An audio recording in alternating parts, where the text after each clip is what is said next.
আসসালামু আলাইকুম। কেমন আছেন সবাই? আমি ভালো আছি। আমি সাজদা মুক্তি থেকে সাজেদা বলছি।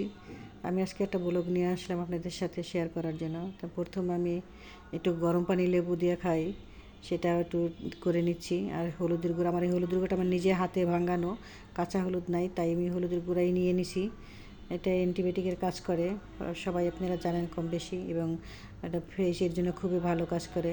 তা আমি যাই হোক, এটা খাওয়ার পরে পাকের ঘরে কিছু থালাবাটি ছিল, সেটা একটু ধুয়ে নিলাম। বাসি থালাবাটি রাখা ভালো না, রাতে আমার থালাবাটি ধুতে একটু দেরি হয়ে গেছিলো, পারিনি কোনো দেওয়ার জন্য।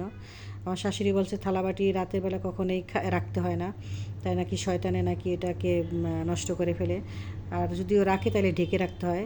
তাই আসলে সেই ব্যবস্থা আমি করছি। আর এখন নাস্তা খাবো, সেই জন্য আমার রুটি বানানো ছিল, ফ্রোজেন রুটি, সেটা বের করলাম। এখন ভেজে রুটি ডিম দিয়ে খাবো আর চা দিয়ে। ডিম রুটি ভাজা হয়ে গেছে, এখন ডিমটা আমি একটা নতুন পদ্ধতি বের করছি, সেভাবে আপনারাও দেখতে পারেন ট্রাই করে। গরম পানির মধ্যে ভাপ দিয়ে এটাকে সিদ্ধ করে নিব। কুসুমটা নরমই থাকবে, কিন্তু পোষ হয়ে যাবে। এটা যাদের ডায়েট করেন বা যারা তেল খেতে চান না তাদের জন্য বা বাচ্চাদের জন্য খুবই একটা হেলদি খাবার। আপনারা ট্রাই করে দেখবেন, আর ভালো লাগলে অবশ্যই কমেন্ট করবেন। আর দেখেন, মাঝখানে আমার ঘরে ইঁদুর আছে, ইঁদুরেরও তো একটু খাবার দরকার। আমি কলা বাহিরে রাখলেই, ঢেকে না রাখলেই ইঁদুরে এই কাজটা করে। যাই হোক, ওর রিজিকে ছিল, কী আর করবো। তো আমি রুটি আবার চা দিয়ে না খেলে আমার ভালো লাগে না, তো চাও দিয়ে রুটি খেয়ে নিলাম। তারপরে ঘরে এসে দেখি আমার বেডটা একদম গুছানো হয়ে রয়েছে। আমার বউ বাসায় নেই, একা একাই গুড় করতেছি সারা ঘরে, টুকটাক কাজ করতেছি। কারণ আমার নাতি বাসায় নেই, নাতি থাকলে আমার চারদিকে ঘোরাঘুরি করতো, আর শুধু ডিস্টার্ব করতো। ভালোও লাগতেছে না, একা একা নাতি নাই। ঘর গুছানোর পরে এখন আসলাম একটু দুপুরে কী রান্না করব, কেন আমার দাদাভাই আজকে বাসায় আসবে। আমার ভাল লাগতেছে না একা একা, তারা আসবে কখন সেই অপেক্ষায় আছি। তো মুরগি নামাইলাম, মুরগিটা রান্না করব।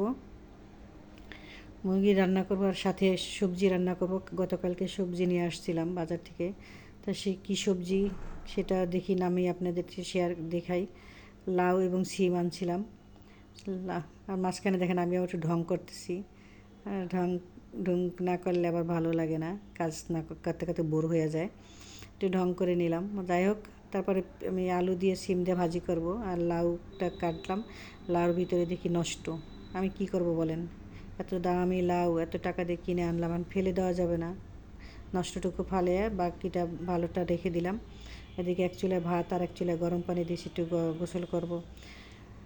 এখন কাটা বাছা হয়ে গেছে, এখন আমি একটু ওই সিমটা ভাজি করব আলু দিয়ে। সিম ভাজির জন্য পেঁয়াজ এবং কাঁচামরিচ তেল দিয়ে দিলাম, একটু হালকা হলুদের গুঁড়া দিব। বেশি আমি মশলা দিয়ে ভাজি করি না, মশলা দিয়ে ভাজি করলে কালারটা এবং সেন্টটা নষ্ট হয়ে যায়। হালকা দিলে তাইলে সেন্টটা ভালো থাকে। তা আমি ভাজিটা করে এখন মুরগিটা বসাবো। মুরগির জন্য একটু পেঁয়াজটা লাল করে নিলাম। পেঁয়াজটা লাল করতে করতে মশলাও দিয়ে দিই, কারণ পেঁয়াজ ভাজা হয়ে গেছে। সাথে একটু লবণ আগে দিয়ে দিছি আমি, কেন লবণটা দিলে তেলটা ছিটে না। এটা একটা টিপস, কিন্তু ঘরোয়া টিপস, এটা আপনারা ট্রাই করে দেখতে পারেন। তেল ছিটে না, আর আমি এটা আগে আগে দিই সবসময়, তাতে আমার জন্য ভালো। আমার আইডিয়াটা এটা আর কি, আমি ইউজ করি, আপনারাও দেখতে পারেন। তো লাউ মুরগি দিয়ে দিলাম। মাঝখানে দাদাভাইও আসবে, আমার খালা আসছে, আবার ঘরটা পরিষ্কার করে নিল। দাদাভাই আসবে, সে আনন্দে আছি। শুকনা কাপড় ছিল, ওইগুলো একটু ভাঁজ করলাম। দাদাভাইয়ের জন্য আপনারা সবাই দোয়া করবেন, আর আমার ভিডিওটা ভালো লাগলে লাইক শেয়ার কমেন্ট অবশ্যই করবেন। আমার দাদাভাই এসে গেছে দেখেন, এখন আমার ঘরের ভিতরে আর একা একা থাকতে হবে না, আমার দাদাভাইয়ের সাথে আমি খেলাধুলা করব, আনন্দ করব। দাদাভাই না থাকলে আমার একটুও ভালো লাগে না। আল্লাহ হাফেজ।